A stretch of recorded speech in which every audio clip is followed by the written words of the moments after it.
tayong isang project na gagawin dito sa likod ng boiler. Yung container van na yan, ipapahati natin sa gitna para ano ba eksaktong tawag sa kalalabasan nito? Tindahan? Parang ganun eh. Puputulin natin siya sa gitna. 40 footer kasi itong container van na ito. So ang napag-usapan namin ng boss ko is 20 feet lang ang gamitin kasi masyado siyang mahaba para sa gusto nilang gamiting tindahan sa tabi ng gasolinahan na ginawa. Nagkaroon tayo ng konting sketching. Yan, nag-sketch na lang kami ni boss para sa mangyayari sa container van na ito. So pag naputol siya is ito na yung kalalabasan. 20 feet na lang siya. Magkakaroon siya ng opening dito na mabubuksan siya up and down. Magkakaroon na lang ng mga hinges dyan. And ganun din dito sa kabilang side, magkakaroon din ng bukasan. Plus magkakaroon ng pintuan dito sa bandang gitna. Yan. Tapos lalagyan natin ng bubong para hindi direktang tatama yung init sa ibabaw. Lalagyan natin siya ng primary, bali magiging secondary na lang yung original na bubong nung container van. Ibibigay ko tong drawing na to sa isa sa mga kasama ko para meron siyang reference kung ano yung eksaktong gagawin natin. Ayan, naipakater ko na yung gitna niyan, naputol na siya. Bali sa loob na sila tumitira ngayon. Ayan, kung mapapansin nyo, nakater na yan. Ayan,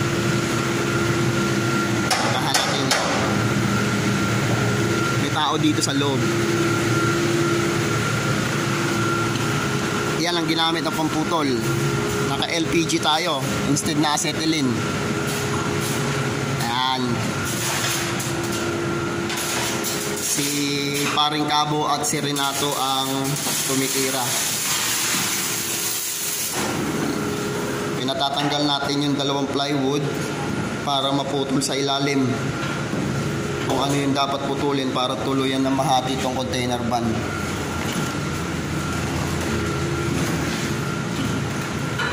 Iniispatan na lang yung mga bolt kasi hindi makuha ng screw.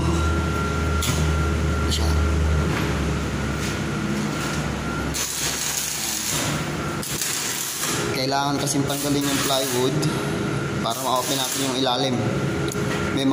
May mga stiffener pa kasi yan sa baba. Ayan, alis na ang plywood. Sige, angatin nyo.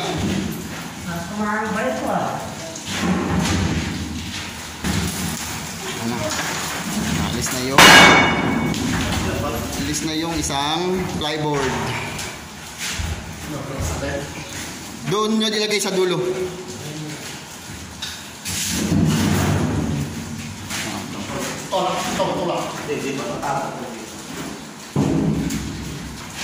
Doon sa dulo.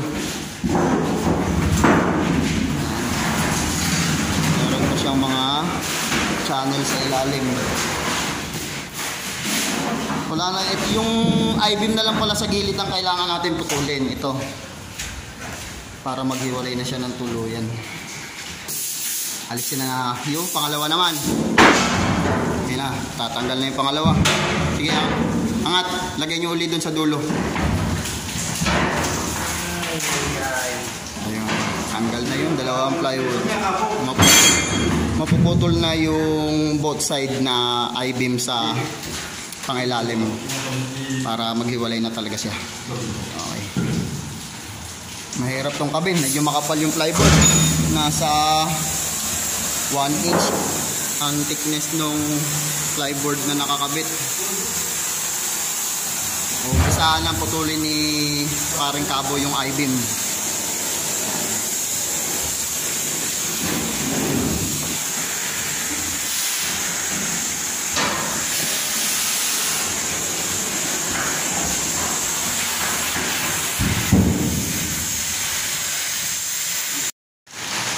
Ayan, poporklipin ko yung kalahati nung container van.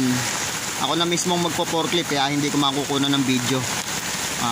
Pakita ko na lang uli after kung may usog dito yan para magawa natin kung ano yung dapat gawin sa kalahati. Yun lang, nabalaho yung forklift. Hindi ko gano'n yung malaki. Hindi eh. Kinuha ko yung loader, hilahin ko.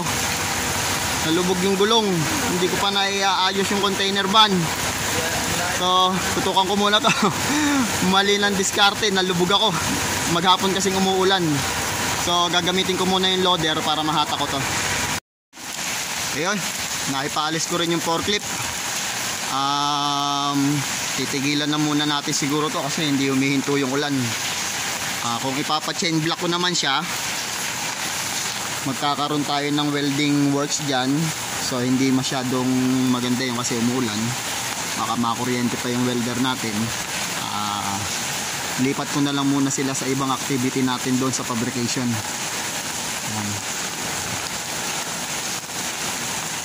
Tuloy natin to siguro bukas, baka maganda na yung panahon. Re-resume natin yung paggagawa nito. Pero sa ngayon, tigil muna tayo. Bukod sa walang tigil yung ulan, malambot yung lupa, syempre diyan ko ipe-play yung forklift para ito ay maiposisyon ko na maganda. Hindi magiging madali, kaya pack up muna tayo dyan. Lipat ko muna yung mga kasamahan natin doon sa ibang mga activity works natin. Tuloy natin to pagka wala na ang ulan. Okay, yun, tuloy natin yung paggagalaw nito. Lumilitaw na si Haring Araw, di na siguro ulan yan.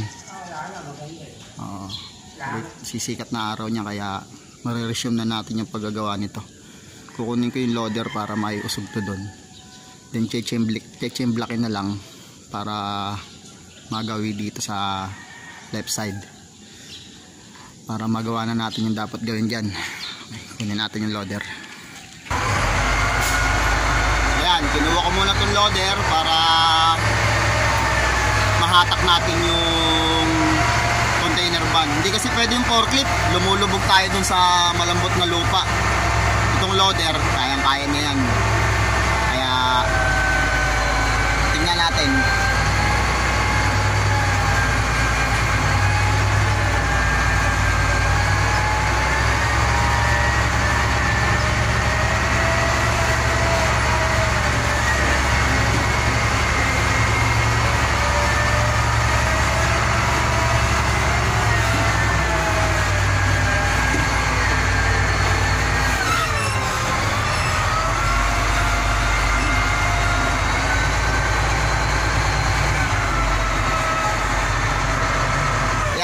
Yung hahatakin natin, lalagyan ng kadena doon para maitali dito sa loader.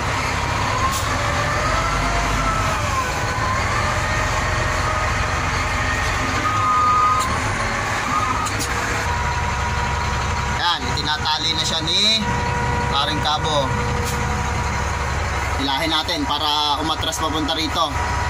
Tapos pag-chain block ko na lang yan papunta doon.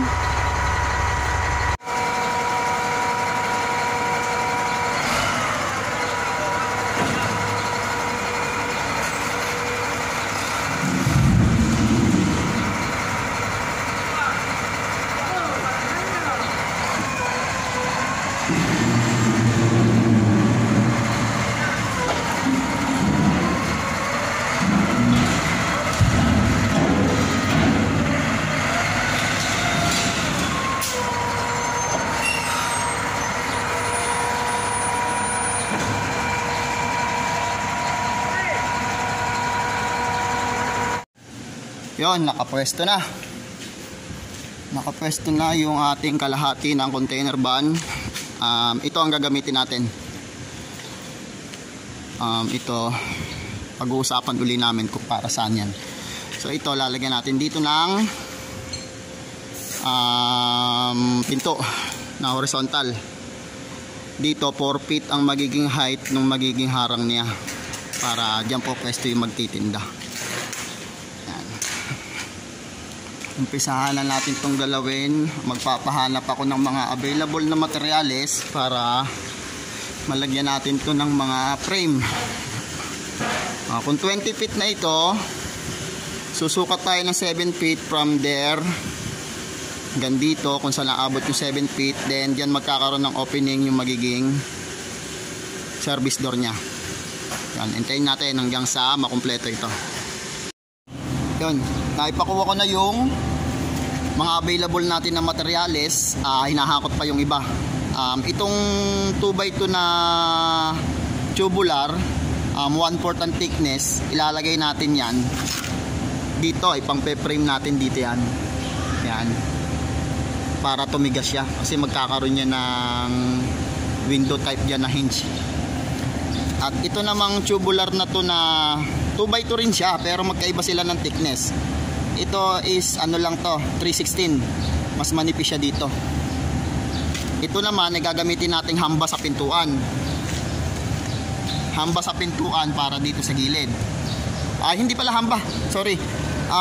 Ito yung magiging frame ng pinto. Ang gagamitin pala nating hamba is meron pa akong tubular doon na 1x3. Yun ang gagamitin nating hamba. Pinapakuha ko na siya. Yan. Yung mga available natin ng materials na nakukuha dun sa pinagawa kong patungan, siya kong pinadadala dito para madali yung pagpuputol at pag-i-install. Para pagsukat, nandito na agad yung materials, makakat na natin na maayos. Abangan nyo hanggang sa makumpleto natin yung project na ginagawa natin na to. Kakatin ko muna siguro para hindi maging masyadong mahaba yung video. Magpa part 1 muna tayo ngayon, and doon sa magiging part 2 hanggang sa matapos yan para makita nyo kung ano yung eksaktong kalalabasan.